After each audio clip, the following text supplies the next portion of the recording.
Passed out a little outline for everybody, kind of just follow along. Also gave you a holy card and a medal for St. Benedict. So our reports on St. Joseph. And St. Benedict was a simple monk. That's what this is, a simple report. Actually, a lot of the stuff we were talking about earlier, you're going to hear some of this. Yeah. I'm going to read some stuff from things that you guys were talking about. It's actually kind of funny. But anyways, we'll begin our reports on St. Benedict and also Benedictine spirituality. And most of what we know about St. Benedict actually comes from St. Gregory the Great, the Pope. So I'm going to talk a little bit about him, because in order to understand a little bit about Benedict, he's the one that all the information we have basically comes from St. Gregory. Anyway, St. Gregory was born in 540, which was 7 years before Benedict died. But when St. Gregory was about 35 years old, he had a real high public office in Rome. And he gave it all up to enter religious life as an ordinary Benedictine monk. He had a nice house. He sold everything in there and converted his house to a monastery, St. Andrew's Monastery, and he stayed there as a monk. He was eventually elected Pope in 590. It was during his pontificate that St. Gregory cultivated Benedictine monasticism, which we've been talking about. He did that a lot during his pontificate. He also wrote 4 books that were known as the Dialogues of St. Gregory. And the entire second book of the 4 is devoted to St. Benedict, his life and his miracles. And the book is not necessarily a chronological biography like we're probably used to reading, but it consists of miracles in St. Gregory's life. And what he did is he actually spoke with about 3 or 4 of his disciples who gave him all of this information. And he put it down in the form of a book, the second book of the dialogue. And the church places great emphasis on the accuracy of his books because of who St. Gregory was. He was a pope. He's also considered a doctor and a father of the church. So kind of, he probably what he wrote is, pretty good stuff. And I'll tell you a little bit about the life of St. Benedict.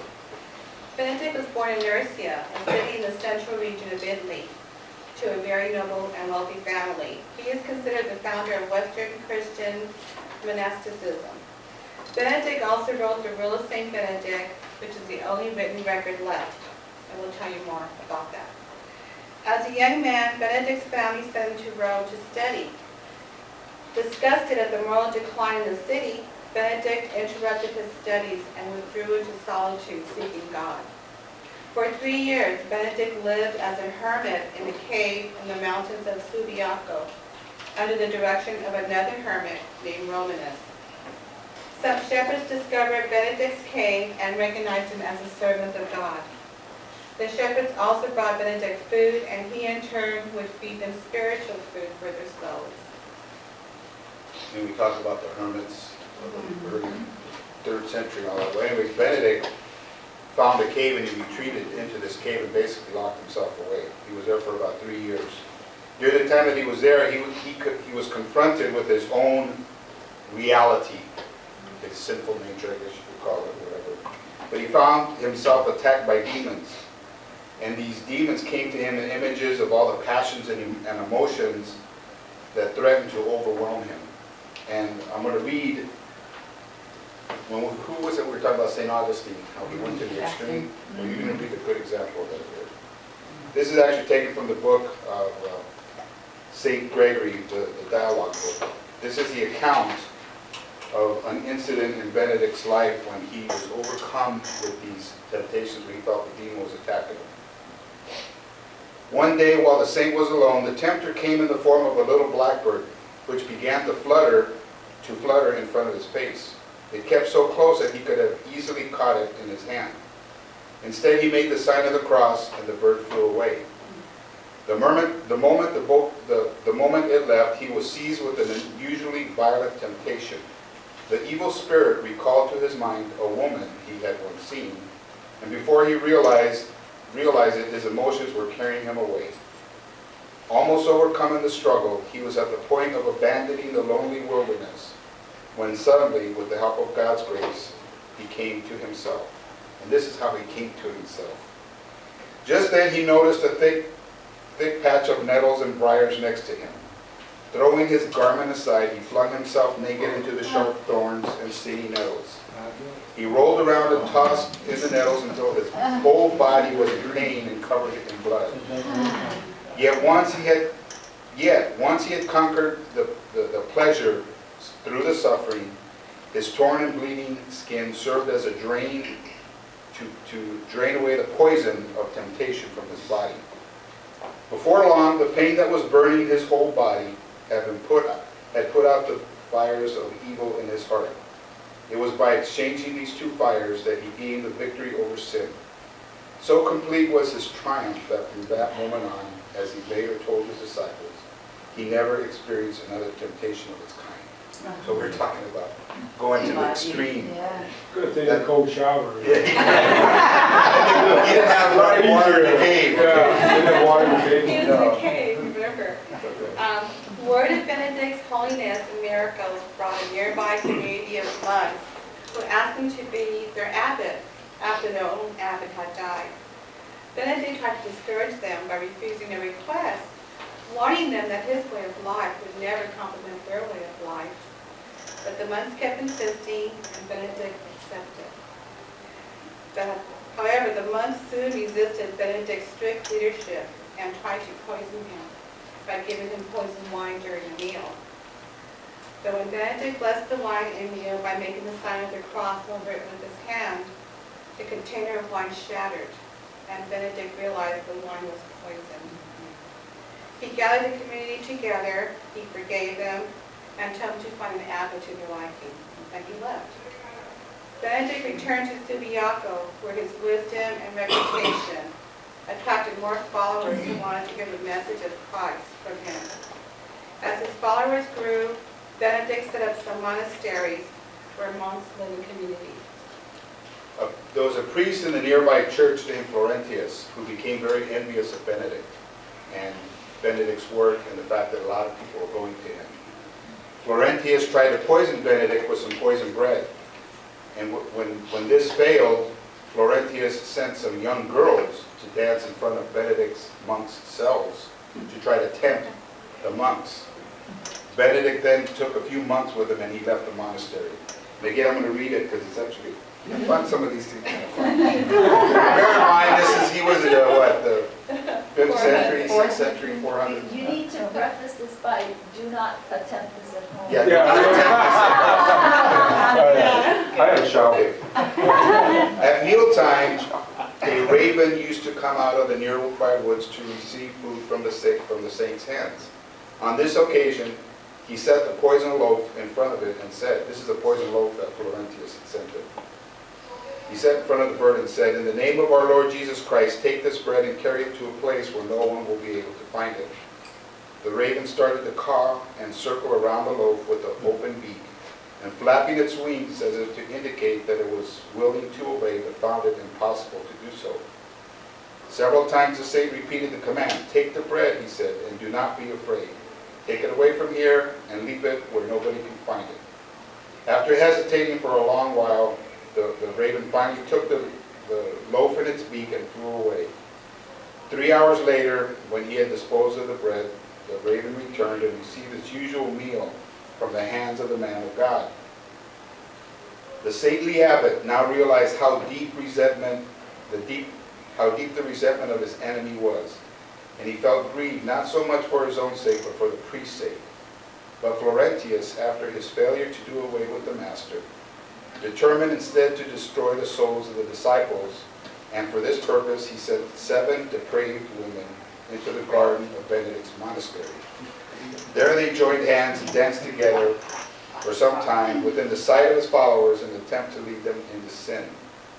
When the saint noticed this from his window, he began to fear that some of his younger monks would go astray. Convinced that the priest's hatred for him was the real cause for this attack, he let the envy have its way. Taking only a few monks with him, he left the monastery to find a new home.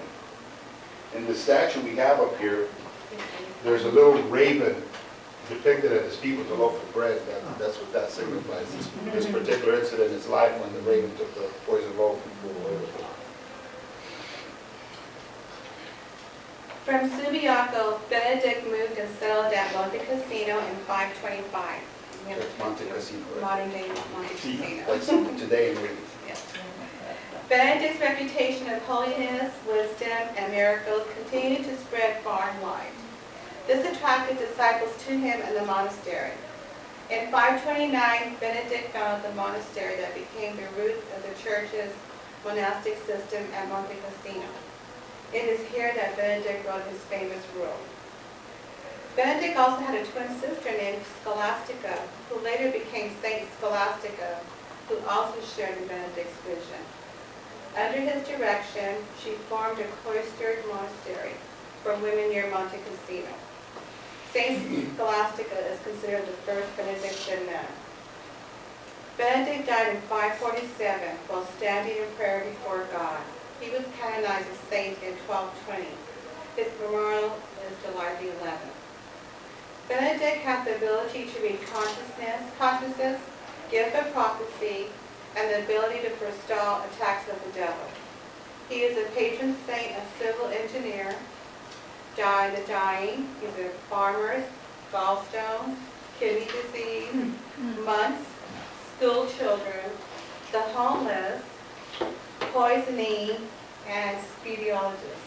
Speleologist. Speleologists. Those are the people that study caves. Since he lived in a cave, Yeah. since he lived in a spelunker, Spelunker, that's the person who studied caves. People that study caves. Speleologist.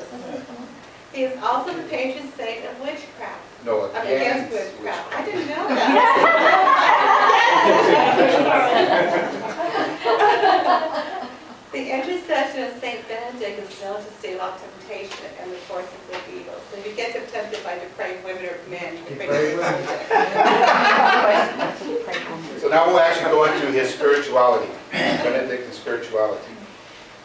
Benedictine spirituality is a way of life that helps a person seek God and God's will daily by living our ordinary life in the presence of God. It encourages a balance of one's life of worship, spiritual reading, and work in the context of community. And there's kind of like two parts to it. We're going to cover both. The first one is the actual rule of Saint Benedict. Yeah. Which contains 73 chapters that teach the basic monastic virtues of humility, silence, obedience, and directives for daily living. Common sense, a life of prayer, study, work, and life under one's superior. The rule also calls for stability and commitment. Live in a community in which Christ is seen in each person. Stewardship of all created things which come from the hand of God. Hospitality which receives and cares for each person as Christ. Obedience to God.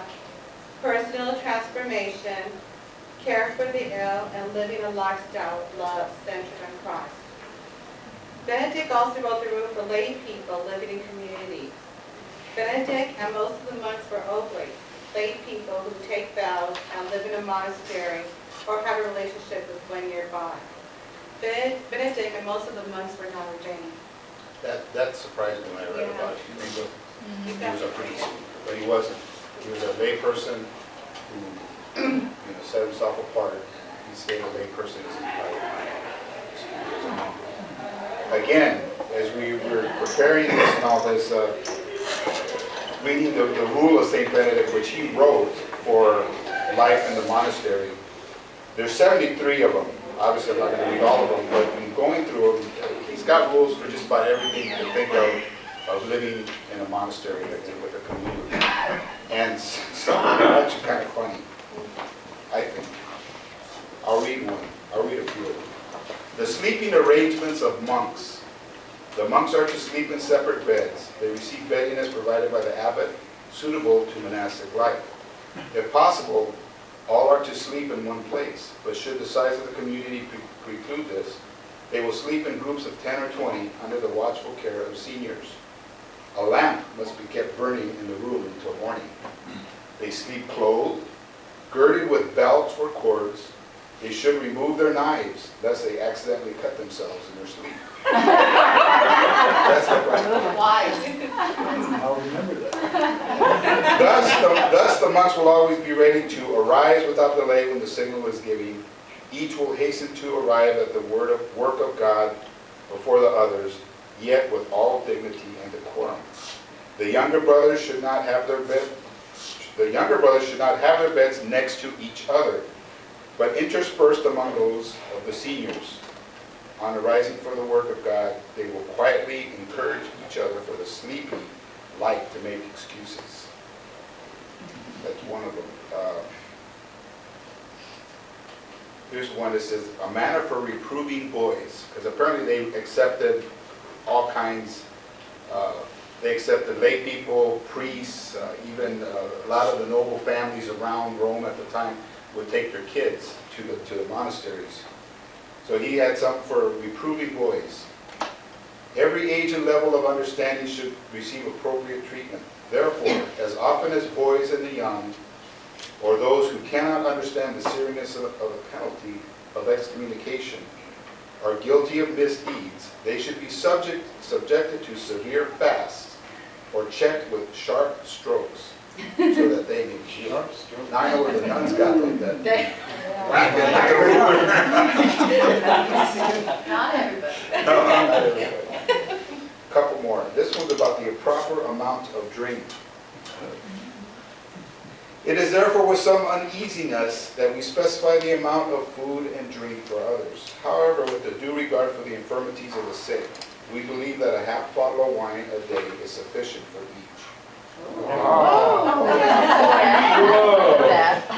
He goes on and talks a little bit about, well, if your gift is not to drink, that's okay too, don't drink.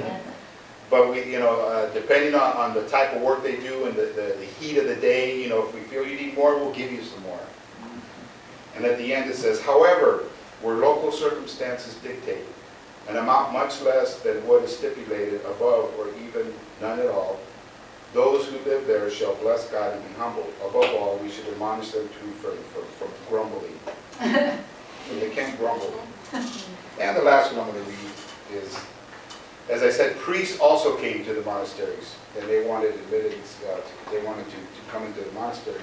But he didn't give the priest like any privileges. A priest was a regular guy. It says, if any ordained priest asks to be received into the monastery, do not agree too quickly. However, if he is fully persistent in his request, he must realize that he will have to observe the full discipline of the rule without any mitigation, knowing what it is written.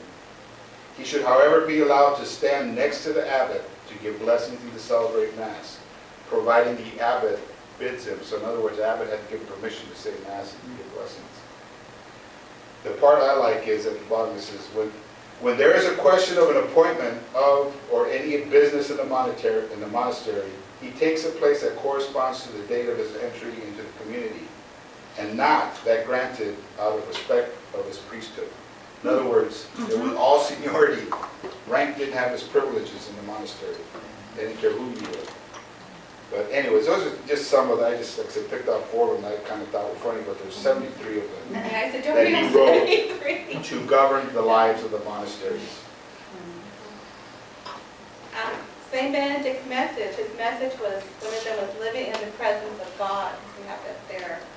And Benedict did not recognize the need to separate oneself from the world in order to be with God. When we are in the world, we are also in God, and present to the Creator of all things, whose gaze is upon us wherever we may be. Everything we do should witness to the experience of the God who is present in all things. Living in the presence of God shapes all areas of our lives: our prayer, work, interaction with creation, and our relationship with others. According to Benedict, God speaks to us in the words of Scripture. The Lord also speaks to us through people, even a younger person who has less knowledge and experience than us. The second part of his message is ora et labora, or prayer and work. Benedict sees no contradiction between work and prayer. Work is to help us pray well and prayer is to help us do our work well. Work helps us to pray and should itself become prayer. Benedict writes, idleness is an enemy of the soul. Therefore, the brothers should have specified times for manual labor as well as for prayerful reading. When we join prayer and work will also be a spiritual life for us that does not separate us from God. He also mentioned discretio, which is the gift of discernment. The gift of discernment of spirits is another of Benedict's characteristics. The judgment should not be clouded with one's own ego, desires, and needs. Benedict saw discretion as a virtue of arranging all things in such a way that the strong are attracted and the weak are not frightened away. He did not preach a religion of the strong. Today, many people are beginning to listen to the Spirit of God and only make decisions after they have listened to God in prayer. The fourth one is Pax Benedicta, or Benedictine peace. The Benedictine ideal for people is not that of one who achieves and accomplishes things, but a person who knows how to bring people together and creates around themselves an atmosphere of peace and mutual understanding. And one of the most important challenges Benedict puts before us is to be a positive person who can build people up instead of tearing them down.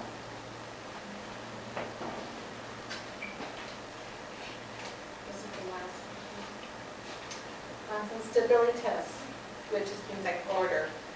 Benedict felt that a community of people who remain together for life could be a place of security for many.